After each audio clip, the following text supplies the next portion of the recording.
পুরসভার অনুমতি ছাড়াই বাড়ি, বস্তি এবং কলোনি এলাকার বেআইনি এইসব বাড়ির এবার জলের দরে আইনি বৈধতা পাওয়ার সুযোগ।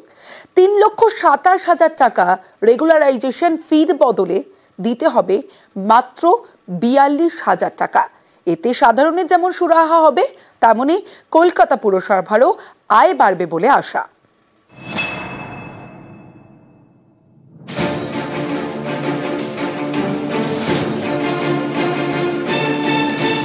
ঘিঞ্জি এলাকা, তার মধ্যেই বাড়ি।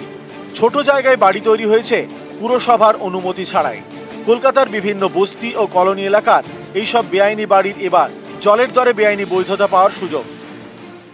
আমাদের যারা বস্তিতে বা কলোনিতে যারা অলরেডি বাড়ি করে ফেলেছে তাদের ক্ষেত্রে একটা রেগুলেশন ফিস ছিল প্রায় 3,27,000 টাকা, মানে মোটামুটি একটা 3 কাঠা জমি। সেই ফিসটা কমিয়ে আমরা করলাম 42,000 টাকা, যাতে তারা এবার শুধু স্ট্রাকচারাল স্টেবিলিটি সার্টিফিকেট দিয়ে অ্যাপ্লাই করলেন আমরা তাদের স্যাংশন দিয়ে দেবো। কলোনি এবং বস্তি, নট ক্যালকাটা, আর নন কমার্শিয়াল।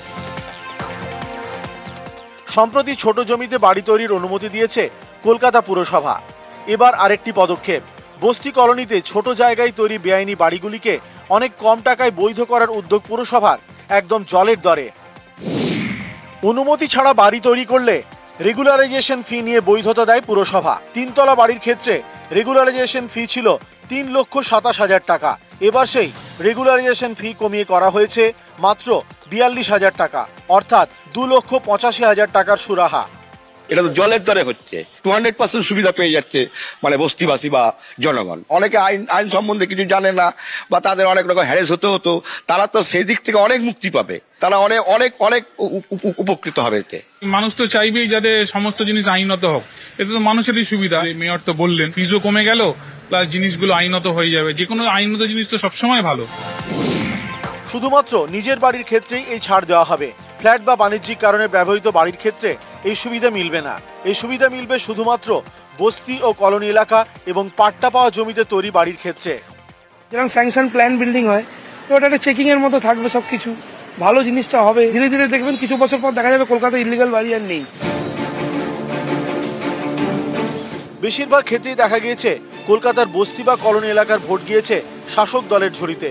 বছর ঘুরলেই 26-এর বিধানসভা ভোট, তার আগে বস্তি ও কলোনির বেআইনি বাড়িকে জলের দরে বৈধতা দিচ্ছে পুরসভা, যা যথেষ্টই তাৎপর্যপূর্ণ বলে অনেকের মত।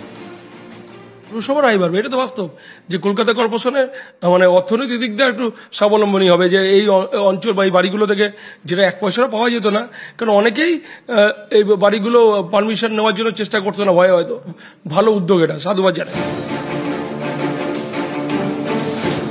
একদিকে যেমন পুরসভার আয় বাড়বে, তেমনি বেআইনি নির্মাণ করে রাখার যে ঝোঁক সেটাও কমবে, এমনটাই মনে করছে বিশেষজ্ঞ মহল।